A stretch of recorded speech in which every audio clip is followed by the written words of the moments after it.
Preparing for a Letters of Credit Analyst interview? You've reached Candy Mentor, and this video is for you. We'll walk through 15 key questions you're likely to face. For each question, you'll see a sample answer followed by the key points to cover. Subscribe, like, and share, and drop a topic request in the comments. Question 1. What is a letter of credit, and why do companies use it in trade finance? A letter of credit is a bank's conditional promise to pay a beneficiary when compliant documents are presented. I'd explain that it reduces trade risk. The seller relies on the bank's credit, not only the buyer's willingness to pay. The buyer gains control because payment is triggered by documents proving shipment or performance. The analyst's job is to ensure the LC terms, documents, sanctions checks, and approvals are accurate before payment or acceptance. While answering, focus on the conditional bank payment undertaking, the trade risk it reduces, the role of documents, and why buyers and sellers prefer LCs in cross-border transactions. Question 2. Who are the main parties involved in a letter of credit transaction? The applicant is usually the buyer requesting the LC, and the beneficiary is the seller receiving the payment undertaking. The issuing bank opens the LC on behalf of the applicant. The advising bank authenticates and forwards it to the beneficiary. If a confirming bank is added, it gives its own independent payment commitment. A nominated bank may examine documents or pay, and a reimbursing bank may settle funds between banks under reimbursement instructions. Make sure to cover the applicant, beneficiary, issuing bank, advising bank, confirming bank, nominated bank, and reimbursing bank, while explaining each party's practical responsibility in the transaction. Question 3. How would you explain the difference between a commercial letter of credit and a standby letter of credit? A commercial LC is designed to be the normal payment method for a trade shipment. The seller ships goods, presents documents, and gets paid if the documents comply. A standby LC works more like a guarantee. It is drawn only if the applicant fails to perform or pay. For example, a supplier may draw under a standby if an invoice remains unpaid. As an analyst, I'd review both the wording and the trigger conditions very carefully. In your answer, talk about primary payment versus backup payment, documentary trade settlement, default protection, typical use cases, and how the analyst's review differs for commercial and standby LCs. Question 4. What is UCP 600? And why is it important when reviewing letters of credit? UCP 600 is the International Chamber of Commerce framework commonly incorporated into commercial letters of credit. It standardizes how banks treat presentations, discrepancies, honor, negotiation, and timelines. I would emphasize that banks deal with documents, not goods or services, so UCP 600 gives a shared rulebook for examining those documents. It also sets the 5 banking day review period, which is critical for operational discipline and avoiding wrongful refusal or unintended payment. Be sure to mention that UCP 600 is an ICC rule set, not a law, and explain its impact on document examination, bank obligations, timing, and standard interpretation. Question 5. What does it mean that banks deal with documents and not goods in an LC transaction? This is one of the core LC principles. The bank's obligation is based on whether the presented documents comply with the LC, UCP 600, and applicable practice, not whether the goods are actually perfect. If a bill of lading, invoice, insurance certificate, and other required documents match the LC terms, the bank may have to honor. Commercial disputes about quality or delivery usually sit between buyer and seller, unless fraud or legal injunction issues arise. While answering, focus on the independence principle, documentary compliance, why banks do not inspect physical goods, and how this affects payment decisions and dispute handling. Question 6. Walk me through your process for checking documents presented under a letter of credit. I would start by reading the LC and amendments to understand the latest operative terms. Then I'd check each required document against the LC, invoice, transport document, packing list, insurance, certificates, and any special clauses. I'd verify names, amounts, currency, goods description, shipment dates, ports, expiry, and presentation period. Finally, I'd compare documents against each other for consistency, list any discrepancies clearly, and escalate for waiver, refusal, or correction. Make sure to cover systematic document review, LC terms, UCP 600, consistency across documents, shipment dates, amounts, beneficiary details, transport documents, insurance, discrepancies, and escalation steps.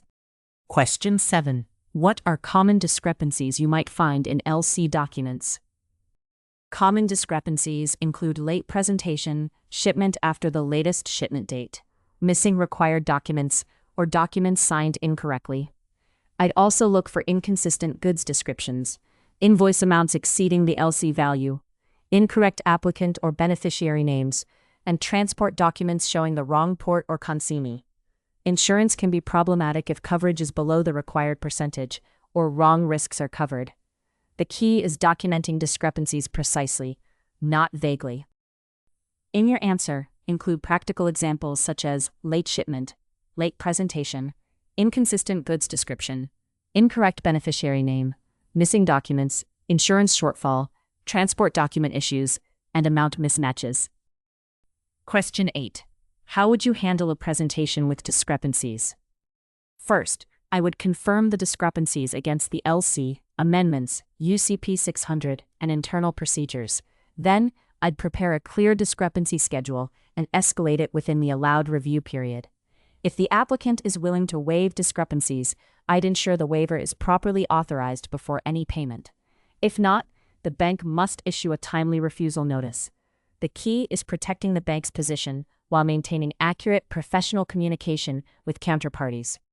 Be sure to discuss timely identification, clear discrepancy wording, internal approval, applicant waiver, refusal notice requirements, communication with the presenting bank, and avoiding unauthorized payment exposure. Question 9. What is the difference between a site LC and a usance or deferred payment LC? A site LC is payable once compliant documents are presented and examined. A usance or deferred payment LC pays at a future date, such as 60 or 90 days after shipment or bill of lading date. That gives the buyer time to sell goods before cash leaves the business. The seller may still get liquidity by discounting the accepted or deferred payment undertaking, depending on bank appetite, country risk, and the LC structure. While answering, focus on timing of payment, document compliance, acceptance or deferred undertaking, financing implications, applicant cash flow, beneficiary liquidity, and discounting possibilities. Question 10. What is a confirmed letter of credit, and when would a beneficiary request confirmation? A confirmed LC includes an additional payment undertaking from the confirming bank, usually in the beneficiary's country or a stronger banking center. A seller may request confirmation if it is concerned about the issuing bank, the buyer's country, transfer restrictions, or political risk. With confirmation, the beneficiary can claim from the confirming bank if documents comply. From an analyst perspective, confirmation requires careful assessment of issuing bank limits, country exposure, pricing, and reimbursement arrangements. Make sure to cover the confirming bank's independent obligation, issuing bank risk, country risk, political risk, beneficiary protection, pricing, and why confirmation changes the risk profile. Question 11. How do amendments work in a letter of credit transaction? An amendment changes the terms of an already issued LC, such as the amount, expiry date, latest shipment date, goods description, or required documents. The applicant typically requests it, the issuing bank issues it, and the advising bank forwards it to the beneficiary. Importantly, the beneficiary must accept the amendment for it to become effective. As an analyst, I'd track all amendments carefully because document checking must be against the latest accepted operative terms. In your answer, talk about applicant request, issuing bank amendment, beneficiary acceptance, advising process, changes to amount, expiry, shipment date, documents, and tracking the operative LC terms. Question 12. What SWIFT messages are commonly used for letters of credit? The most common message for issuing a documentary credit is MT700, with MT701 used when additional narrative fields are needed. MT707 is used for amendments. MT710 can advise a third bank's documentary credit, and MT720 relates to transfer of a documentary credit. Reimbursement-related messages include MT740 and MT742. I'd stress that correct field input matters because SWIFT messages drive downstream advising, document examination, reimbursement, sanction screening, and audit trails. Be sure to mention key message types such as MT700, MT701, MT707, MT710, MT720, MT740, MT742, and how accurate field completion supports automation and control. Question 13. What compliance and sanctions checks are important in LC operations? LCs carry real compliance risk because trade flows can hide sanctioned parties, restricted goods, or money laundering. I would screen the applicant beneficiary, banks, vessels, ports, countries, and goods descriptions against sanctions and internal watch lists. I'd also watch for red flags like over-invoicing, unusual routing, vague goods, inconsistent values, or last-minute party changes. If something is suspicious, I would escalate before processing, because payment speed cannot override regulatory obligations. While answering, focus on screening parties, vessels, ports, goods, dual-use items, countries, sanctions lists, AML red flags, trade-based money laundering, escalation, and documentation. Question 14. How would you assess credit risk before issuing an LC for a corporate client? Before issuance, I'd check whether the client has an approved trade finance facility with sufficient available limit. An LC is a contingent liability, so the bank takes credit exposure even before cash is paid. I'd review tenor, amount, collateral or cash margin, client financial strength, transaction purpose, and country or bank risk.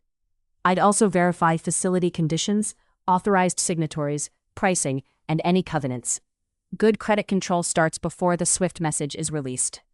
Make sure to cover facility availability, applicant credit approval, collateral or cash margin, contingent liability, tenor, country risk, goods risk, bank limits, and covenant or documentation requirements. Question 15. A client asks to issue an LC urgently with vague goods description and an unusual shipping route. What would you do? I would not reject it automatically, but I would slow down enough to understand the risk. Vague goods and unusual routing are trade-based money laundering and sanctions red flags. I'd ask for the contract, invoice, shipment details, HS codes if available, and explanation for the route. I'd screen all parties, banks, vessels, ports, and countries, then escalate to compliance or credit if needed. Urgency is not a reason to bypass controls. In your answer, discuss balancing client service with control, clarifying transaction purpose, requesting supporting documents, screening red flags, involving compliance or credit, and documenting decisions before issuance. If you are still with us, congratulations, you are much ahead of the rest and serious about preparing for your interview. We hope we were able to add value to your preparation and create some helpful content. Do not forget to like and share this video. Your small act can do great things for us.